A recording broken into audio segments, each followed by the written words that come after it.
O que é Deus? Ser real ou imaginário? Dizem que o Deus cristão, que chamam simplesmente de Deus, é um ser eterno, onipotente, onisciente, onipresente, perfeito, justo e bom. Entretanto, o próprio livro chamado de A Palavra de Deus revela que esse Deus é o pensamento do homem, ou seja, fruto da imaginação humana, principalmente dos hebreus. Nos tempos do Velho Testamento, a justiça de Deus era o que os hebreus pensavam ser justo. Nos nossos dias, é o que eles acham justo ou o que os cristãos consideram justo. A perfeição divina é o que os homens acham perfeito. Os enganos tidos como palavras de Yahvé são a prova de ser ele fruto do pensamento primitivo.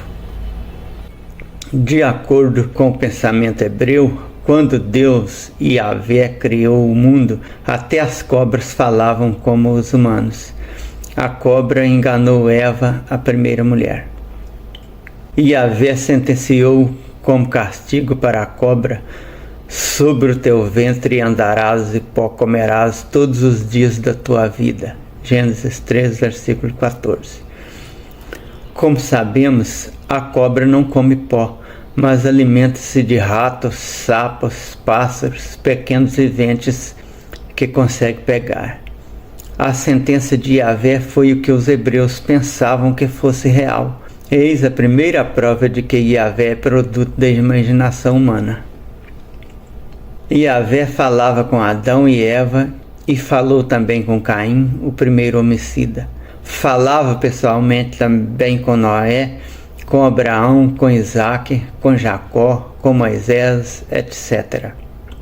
Mas nos dias em que o livro da lei de Deus foi encontrado na reforma do templo determinada por Josias, ninguém via nem ouvia esse Deus. Sua manifestação ocorria através das visões dos profetas, e nunca mais Yahvé apareceu para ninguém. Mais uma prova de que Yahvé só existe no imaginário de um povo que tinha esses contos como verdade. Nos primórdios deste mundo, segundo aquele livro sagrado, os homens viviam séculos, alguns chegando a quase 1 milênio de vida.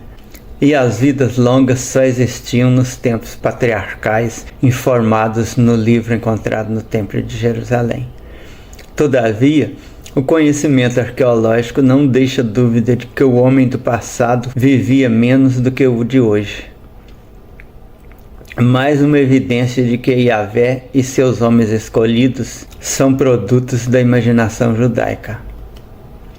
O tempo decorrido da criação do mundo até os dias de Jesus foi apenas 4 milênios, tão literalmente que o arcebispo James Ussher calculou até o dia da semana e a hora da criação do mundo. E o Evangelho de Lucas aponta uma pequena linhagem de Adão a Jesus.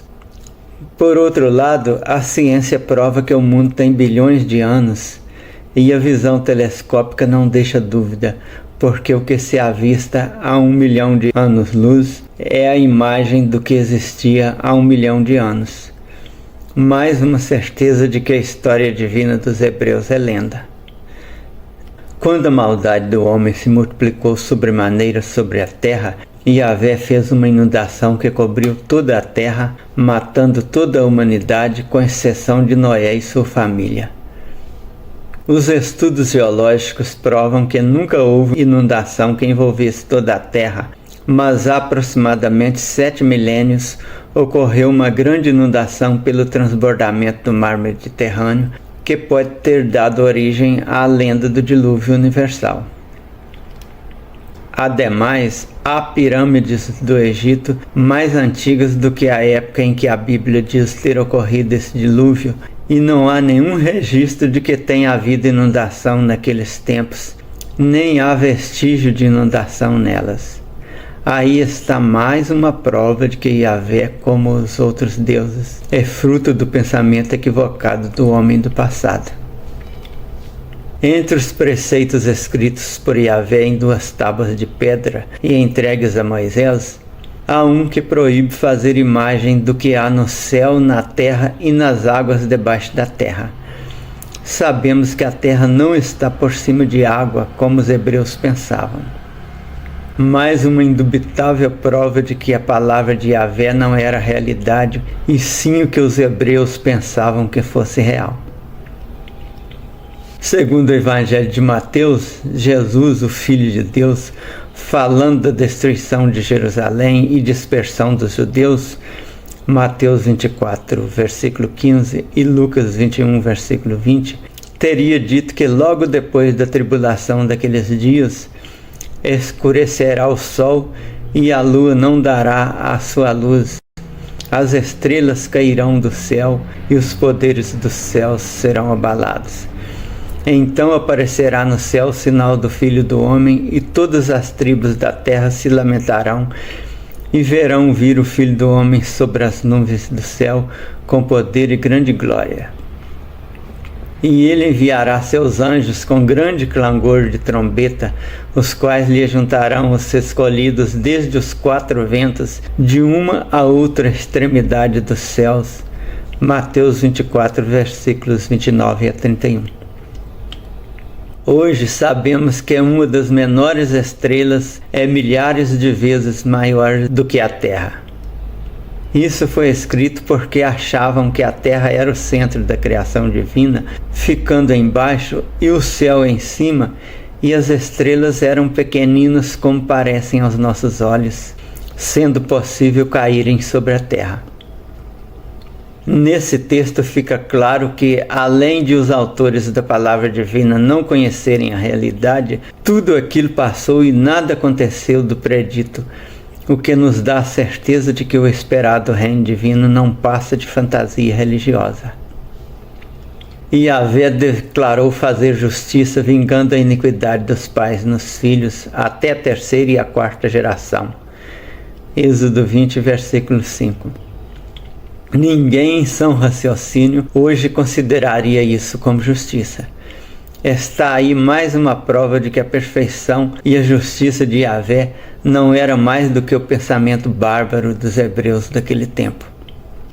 A falta de explicação sobre a origem do universo não justifica acreditar na existência de um Deus, quando tudo que existe de prova sobre ele são informações tão equivocadas.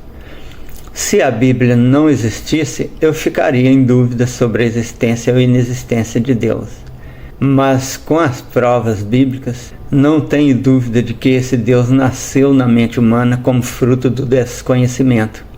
Deus é, com certeza, uma criação do pensamento equivocado do homem primitivo. Se a palavra dita procedente desse Deus é equivocada, colocando a origem do universo há apenas 6 milênios, falando de pessoas que viveram quase 1 milênio de idade, afirmando que a Terra está sobre águas, que as estrelas podem cair do céu sobre a Terra, que é justo vingar maldade dos pais sobre os filhos, isso não me deixa dúvida de que esse Deus é simplesmente um ser imaginário procedente do pensamento de um povo muito primitivo.